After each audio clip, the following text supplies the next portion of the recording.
This is a reading from the poem of the Man God by Maria Torda, Volume 5, Episode 598. It is the Passover Supper. It is another 30-page chapter, so I'm going to read about 10 pages, and then we'll do it in installments. It was written on the 9th of March, 1945.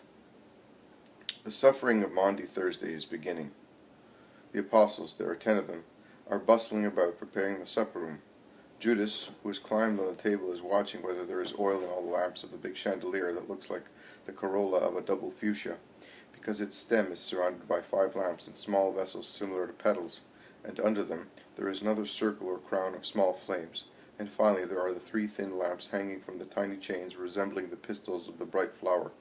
He then jumps down on the floor and helps Andrew lay the tableware in an artistic style on the table, on which a very fine tablecloth has been spread. I hear Andrew say, "What a wonderful linen tablecloth," and the Iscariot says, "One of Lazarus' best ones. Martha insisted in bringing it." "And what about these chalices and these amphorae?" remarks Thomas, who has poured some wine into the precious amphorae, and is admiring them, looking at himself in their slim bellies, and he caresses the chiseled handles with the eye of a connoisseur. "Phew! I wonder how much they are worth," exclaims Judas Iscariot. "It is worked by hammer. My father would go mad for it. Silver and gold foils are shaped easily when heated, but done with such craft, everything can be spoiled in a moment. One wrong blow is enough. It takes strength and a light hand at the same time. See the handles? They have been shaped out of the block. They are not soldered. Things for rich people. Just consider that all the filings and cast-off parts are lost. I don't know whether you understand me." "Phew, I understand you very well. In short, it's like sculpture." "Exactly." They all admire and then go back to their work. Some arrange the seats, some prepare the sideboards. Peter and Simon come in together. "Oh, you have come at last. Where have you been again? After you came with the master and us, you ran away again," says the Iscariot. "We had another errand before supper time," replies Simon briefly. "Are you suffering from depression?" "I think there is every reason to be so, considering what we have heard these past days, and from those lips that we have never found to be false. And with that stench of—" "Well, be quiet, Peter," grumbles Peter between his teeth. "And you as well. You seem to have gone mad for some time. Your face is like that of a wild rabbit that realizes it is being chased by a jackal," replies Judas Iscariot. "And your face is like the snout of a weasel. You have not been very handsome either these last few days. You look in such a way. You are even cross-eyed. What do you expect or do you hope to see? You seem to be self-confident. You want to appear so, but you look like someone who is afraid," retorts Peter. "Oh, with regard to being afraid, you are not a hero either. None of us is, Judas. You have the name of the Maccabee, but you are not such. I, with my name, say God grants graces, but I swear to you that I tremble like a man who knows that he brings mischance, and above all that he has lost God's favor. Simon of Jonah, renamed the Stone, is now soft as wax near a fire. He no longer gets the weather gauge of his own free will, and yet I have never seen him frightened in the most violent storms. Matthew, Bart, and Philip look like sleepwalkers. My brother and Andrew do nothing but sigh. The 2 cousins who are grieved because of their family ties and of their love for the Master, look at them. They already look like old men. Thomas has lost his cheerfulness, and Simon seems to have become again the exhausted leper of 3 years ago. So much is he worn out by grief. I would say that he is worn away, deathly pale, dejected," John replies to him. "Yes, he has influenced us all with his melancholy," remarks the Iscariot. "My cousin Jesus, my Master and Lord, and yours, is and is not melancholy. If you mean by that word that he is sad because he is being excessively grieved by the whole of Israel, as we are, and because of the other hidden sorrows that he alone sees, I say to you, you are right. But if you use that word to say that he is mad, I forbid you to do so," says James of Alphaeus. "And is a fixed melancholy idea not madness? I have studied also profane matters, and I know. He has given too much of himself. Now he is mentally tired." "Which means insane, is that right?" asks the other cousin Judas, who is apparently calm. "Exactly. How right was your father, a man of blessed memory, whom you resemble so much in justice and wisdom. Jesus, the sad destiny of an illustrious family now too old and struck by psychic senility, has always had a disposition to this illness, mild at first, then more and more aggressive. You have seen how he attacked Pharisees and scribes, Sadducees and Herodians. He has made his life impossible, like a road strewn with quartz splinters, and he spread them himself. We We have loved him so much that our love veiled our eyes. But those who did not love him in an idolatrous manner, your father, your brother Joseph, and at first also Simon, saw right.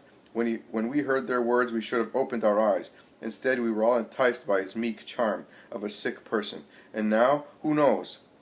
Judas Thaddeus, who is as tall as the Iscariot, and is standing just in front of him, and seems to be listening to him peacefully, has an outburst of rage, and with a mighty backhanded blow, knocks Judas down with his back on one of the seats, and with anger repressed in his voice, bending over the face of the coward, who does not react, as he is probably afraid that Thaddeus may be aware of his crime, he whispers, "This is for his insanity, you reptile, and only because he is in the other room, and this is Passover evening, I will not strangle you.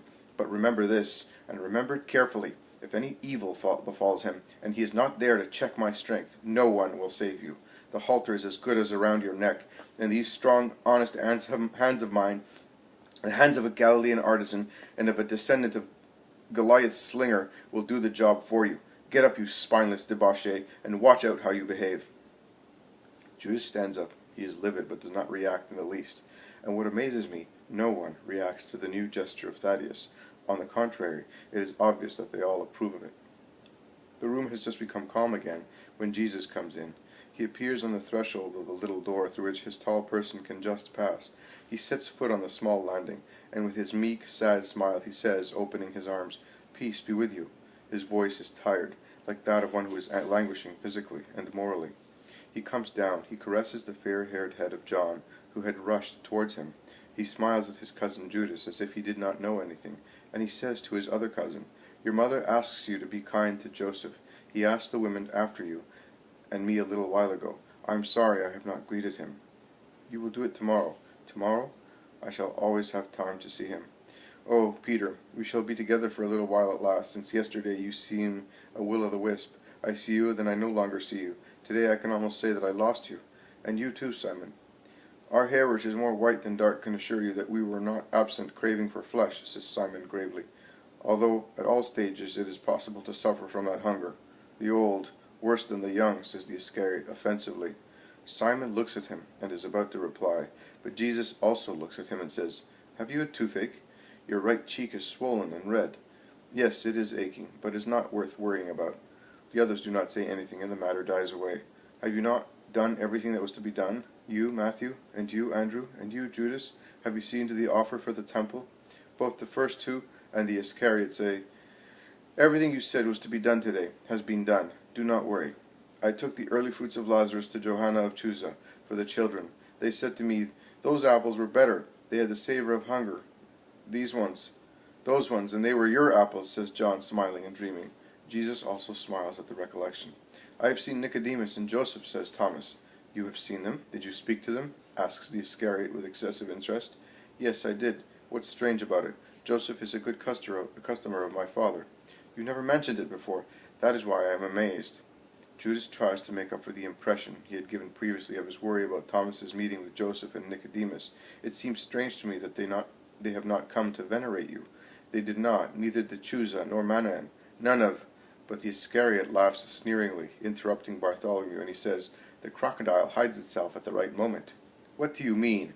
What are you insinuating?" asks Simon aggressively as never before. "Peace, peace, what is the matter with you? It is Passover evening. We have never had such a worthy display for the consumption of the lamb, so let us consume the supper in the spirit of peace. I see that I have upset you considerably with my instructions of these last evenings, but see, I have finished. Now I will not upset you any more. Not everything has been said of what refers to me, but only the essential part. The rest you will understand later. You will be told. Yes, there will come who will tell you, 'John, go with Judas and somebody else to get the basins for the purification, and then let us sit at the table.' Jesus is heart-rendingly kind. John, with Andrew, Judas Thaddeus with James, bring the large basin. They pour water into it and offer the towel to Jesus and to their companions, who do the same for them. The basin, which is a metal wash basin, is placed in a corner. And now to your seats. I here, and here, at his right side, John, and on the other side my faithful James, the first two disciples. After John my strong stone, and after James he who is like the air. He is never noticed, but is always present and comforting. Andrew. Beside him my cousin James, You are not sorry, my kind brother, if I give the first place to the first ones. You are the nephew of the Just One, whose spirit palpitates and quivers over me this evening, more than ever. Have peace, father of my childish weakness, oak tree in whose shadow the mother and son had solace. Have peace. Beside Peter, Simon, Simon, come here a moment. I want to fix my eyes on your loyal face. Later I shall not see you well, because others will cover your honest face. Thank you, Simon, for everything. And he kisses him. Simon, when he is left free, goes to his seat, covering his face with his hands for a moment, with a gesture of distress. Facing Simon, my Bart, two honest wise men, reflecting each other. They match very well. And beside him, you, Judas, my brother, so I can see you, and I seem to be at Nazareth, when some festivity gathered us all together around one table, also at Cana. Do you remember? We were together, a wedding party, the first miracle, water changed into wine. Also today a festivity, and also today there will be a miracle. The wine will change its nature, and will be...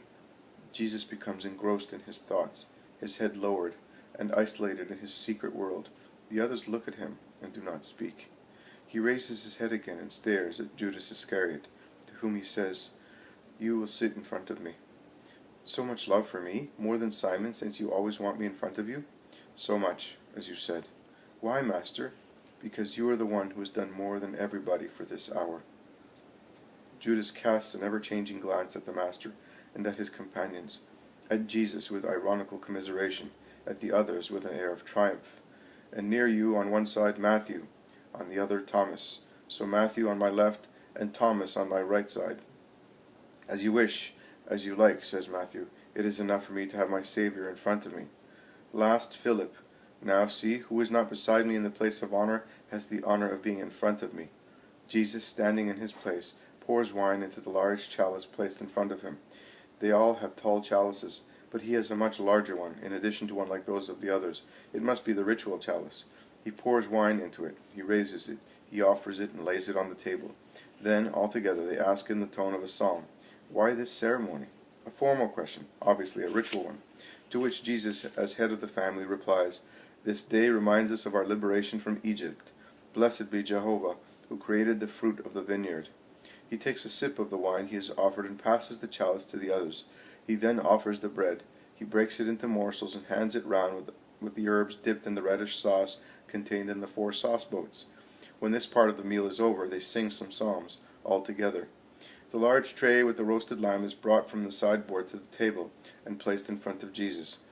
Peter, who acts as first voice of the chorus, if you wish so, asks, Why this lamb as it is?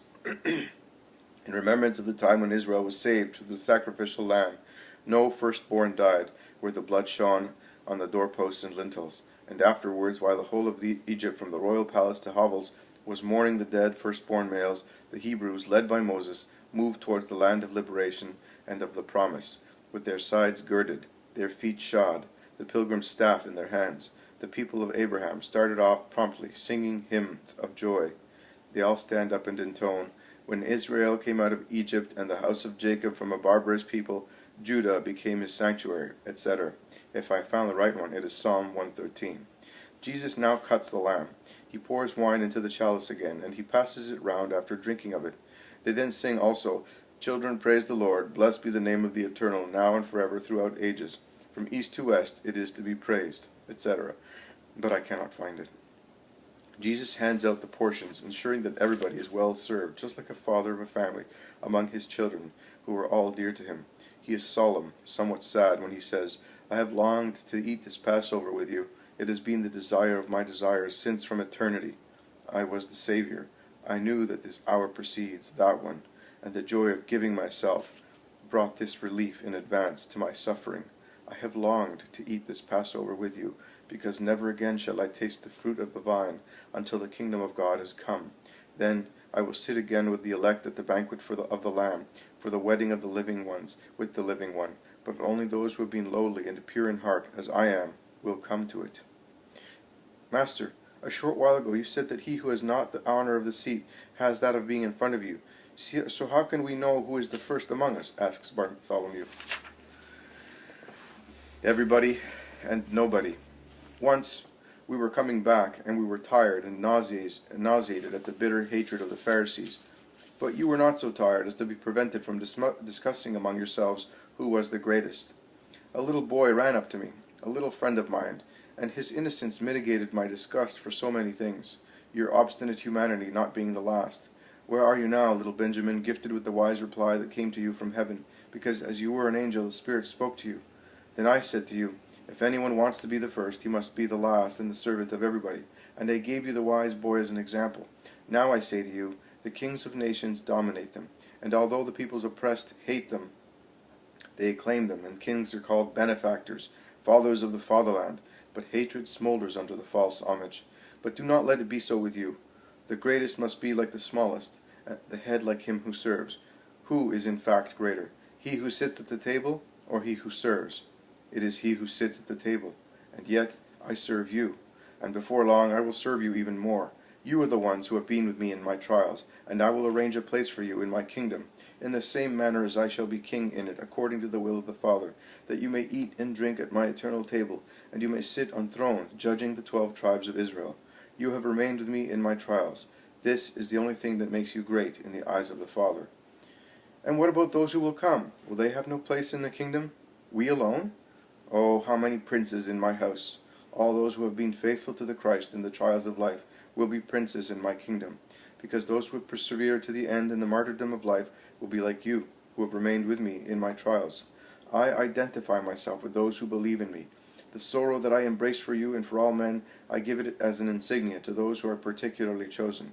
He who is faithful to me in sorrow will be one of my souls in bliss, my beloved. We have persevered until the end. Do you think so, Peter? And I tell you that the hour of trial is still to come.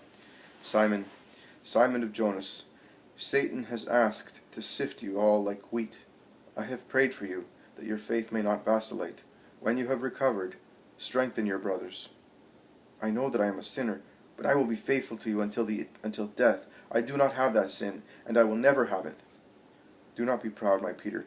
This hour will change an infinite number of things, which previously were so, and will now be different. How many? They bring and impose new necessities. You are aware of that. I have always said to you, even when we were going along remote places, infested by highwaymen, be not afraid. No evil will befall us, because the angels of the Lord are with us. Do not worry about anything. Do you remember when I used to say to you, do not worry about what you must eat and about your clothes? The Father knows what we need. I also used to say to you, man is much more than a sparrow and a flower, that today is grass and tomorrow is hay. And yet the Father takes care of both the flower and of the little bird. So can you doubt that he will not take care of you? I also used to say, give to anyone who asks, and if anyone offends you, offer him the other cheek as well. I also used to say, take no bag or stick, because I taught love and trust. But now the times have changed. Now I say to you, have you ever been short of anything so far? Have you ever been offended? Nothing, Master. You alone were offended. So you can see that my word was true. But now the angels have all been recalled by their Lord. It is the hour of demons.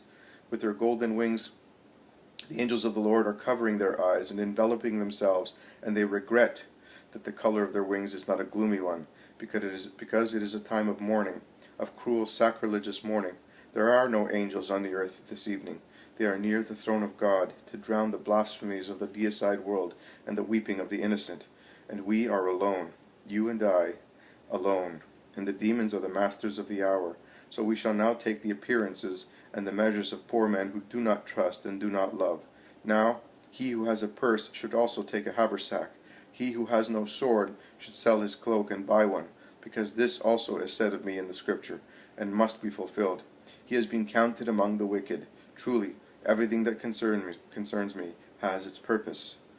Simon, who has got up and gone to the chest where he put his rich mantle, because this evening they are all wearing their best clothes, and so on their sumptuous belts they are carrying daggers, damascened, but very short ones, more like knives than daggers, takes 2 swords, 2 real, long, slightly bent swords, and returning to Jesus with them, he says, Peter and I have armed ourselves this evening. We have these, but the others have only short daggers. Jesus takes the swords, examines them. He unsheathes one of them and tests its edge on his nail. It is a strange sight, and even more strangely impressive to see the cruel weapon in Jesus' hands. Who gave them to you? Asks the Iscariot, while Jesus is examining them and is silent, and Judas seems to be on tenterhooks. Who? I remind you that my father was a noble, and a mighty man. But Peter, so, since when have I to give an account of the presents that I want to give my friends? Jesus raises his head after sheathing the sword again. He hands it back to the zealot. All right, they are enough. You did well in taking them. But now, before drinking the third chalice, wait a moment. I told you that the greatest is the same as the smallest, and that I am acting as a servant at this table, and I will serve you even more. So far, I have given you food, a service for your bodies. Now I want to give you food for your spirits. It is not a dish of the ancient rite. It belongs to the new rite. I wanted to be baptized before being the master. That baptism was sufficient to spread the word. Now his blood will be shed. Another ablution is required for you, although you have been purified by the Baptist in his days and also today in the temple, but it is not yet sufficient. Come that I may purify you. Interrupt your meal. There is something more elevated and necessary than the food given to the stomach to fill it, even if it is holy food, as the present one of the Passover rite, and it is a pure spirit ready to receive the gift of heaven, which is already descending to make its throne in you, and give you the life, to give the life to those who are pure. Jesus stands up.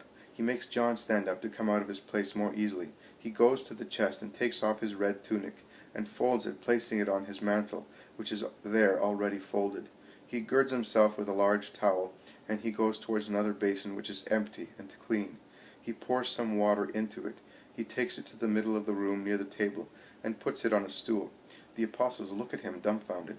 Are you not asking me what I am doing? We do not know. I tell you that we are already purified, replies Peter. And I repeat to you that it does not matter. My purification will serve him who is already pure to become purer. He kneels down. He unties the Iscariot's sandals and washes his feet one at a time. It is easy to do so because the couches are made in such a way that the feet are in the outer side. Judas is astonished and does not say anything. Only when Jesus, before putting the sandals on the left foot and getting up, making the gesture of kissing his right foot that has already been shod, Judas withdraws his foot violently, and with the sole strikes the divine mouth. He does so unintentionally. It is not a strong blow, but it grieves me so much. Jesus smiles, and to the apostles who ask him, Did I hurt you? I did not intend to. Forgive me. He says, No, my friend. You did it without malice, and it does not hurt. Judas looks at him, a worried, elusive look.